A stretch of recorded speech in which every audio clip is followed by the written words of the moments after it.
जय हिंद बच्चों, कैसे हैं आप। सबसे पहले बताओ आज क्या खाया आपने। मैम ऐसा क्वेश्चन क्यों पूछ रही है, अभी आपको पता चल जाएगा, क्योंकि आज हम पढ़ने वाले हैं खाने से ही रिलेटेड टॉपिक यानी कि न्यूट्रिशन। तो आइए जल्दी से स्टार्ट करते हैं। सबसे पहले हम देखेंगे कि न्यूट्रिशन क्या है, यानी कि न्यूट्रिशन क्या है इसके बारे में देखेंगे सबसे पहले, यानी कि व्हाट इज न्यूट्रिशन। आज के क्लास में हम क्या क्या कवर अप करेंगे। व्हाट इज न्यूट्रिशन, न्यूट्रिशन क्या है, why nutrition is important, nutrition important क्यों है, क्यों इम्पोर्टेंट है उसके बारे में जानेंगे। अंडरस्टैंडिंग न्यूट्रिशन प्योरिटीज, इसको इतनी ज्यादा इंपॉर्टेंस क्यों दी गई है, ये सारी चीजें हम जानेंगे। तो सबसे पहले हम देख लें कि व्हाट इज न्यूट्रिशन, न्यूट्रिशन होता क्या है।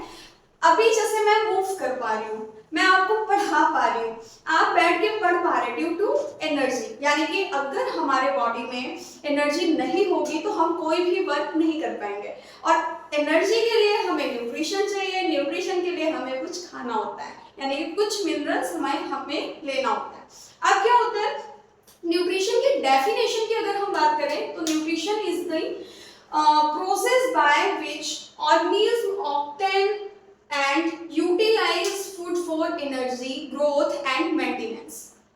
ठीक, यहाँ तक समझ में आया। यानी कि न्यूट्रिशन हम लेते हैं, लेने के बाद में उसका डाइजेशन होता है, फिर उसको यूटिलाइज किया जाता है, फिर वो बॉडी में फैलता है और वो हम जो भी वर्क करते हैं उसमें वो क्या होता है, हेल्प करता है। ठीक है, अब हम देखेंगे कि न्यूट्रिशन में टू टाइप्स हैं, यानी कि टाइप्स नहीं बोलेंगे, हम ये बोल सकते हैं कि न्यूट्रिशन लेने का मोड है ना, टू मोड्स है। तो इसमें क्या है, माइक्रो न्यूट्रिशन। माइक्रो यानी होता है बहुत ज्यादा अमाउंट में, यानी कि ऐसे कौन कौन सी चीजें हैं जिन्हें हमें बहुत ज्यादा अमाउंट में लेना होता है एनर्जी अच्छे तरीके से लेने के लिए और अच्छे से वर्क करने के लिए। तो माइक्रो न्यूट्रिएंट्स के अंदर आएगा कार्बोहाइड्रेट, प्रोटीन, फैट और H2O यानी कि वाटर। वाटर उतनी एनर्जी नहीं देता है लेकिन फिर भी इंपॉर्टेंट होता है। अब क्या होगा, कार्बोहाइड्रेट, जैसे हम लोग रोटी खाते हैं उसमें कार्बोहाइड्रेट होता है, फिर सलाइवा की हेल्प से कार्बोहाइड्रेट ब्रेक होता है और वहां फिर क्या होता है, वो ग्लूकोज के फॉर्म में कन्वर्ट हो जाता है। फिर प्रोटीन तो पता ही है, फैट हम खाते ही हैं डेली, फिर आता है वाटर, तो वाटर तो हम लेते ही हैं।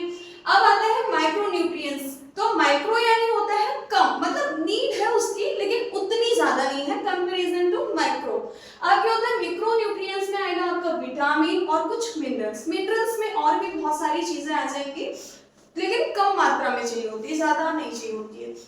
अब हम आएंगे यहाँ पे कि इम्पोर्टेंट क्या है। तो इम्पोर्टेंट के लिए इतना तो हम अभी तक में समझ चुके हैं कि विदाउट न्यूट्रिशन हम कोई भी वर्क नहीं कर सकते, यानी कि अगर हमारे बॉडी में थोड़ी भी एनर्जी नहीं होगी तो हम कोई भी वर्क नहीं कर पाएंगे। आप लोगों ने फील किया होगा जब भी आप है ना टाइम से या कभी नहीं खाया तो ना खाने के बाद में कैसे फील होता है, वही वीकनेस लगती है, या कभी हम बीमार हो गए, बीमार होने के बाद में जब हमारी रिकवरी चलती है तब भी हमें वीकनेस फील होती है। क्यों, क्योंकि वहां पे एनर्जी एब्सेंट होती है।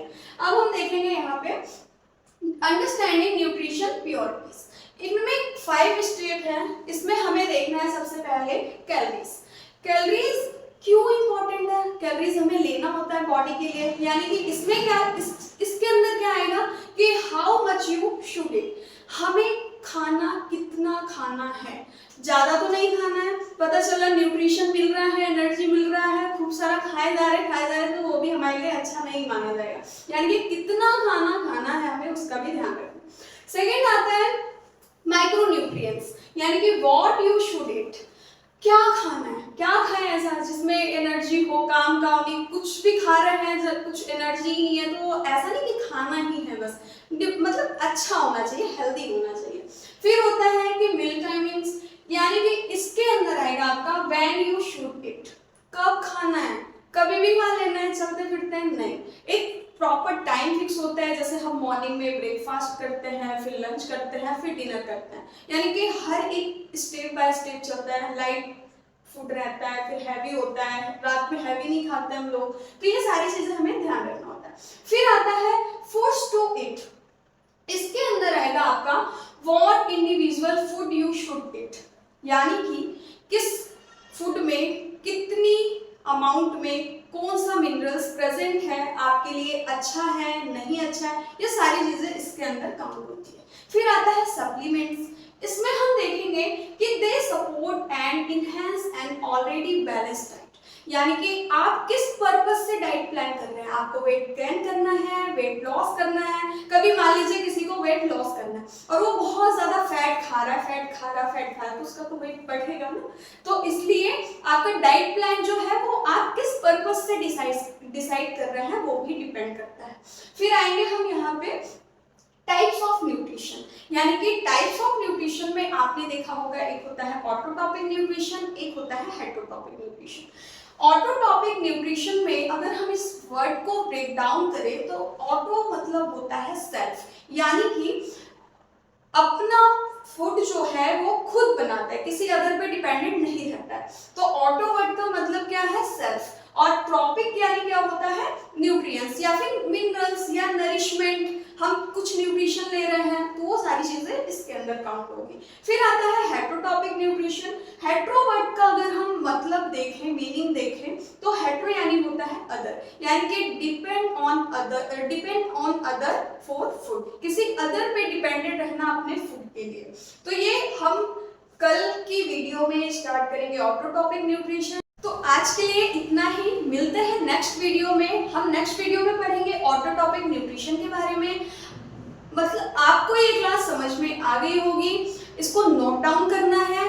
उसके बाद में कोई भी डाउट है इस टॉपिक से रिलेटेड तो आपको कमेंट में पूछ लेना है। तैयारी कैसी चल रही है बताना है। मिलते हैं नेक्स्ट वीडियो में। जय हिंद।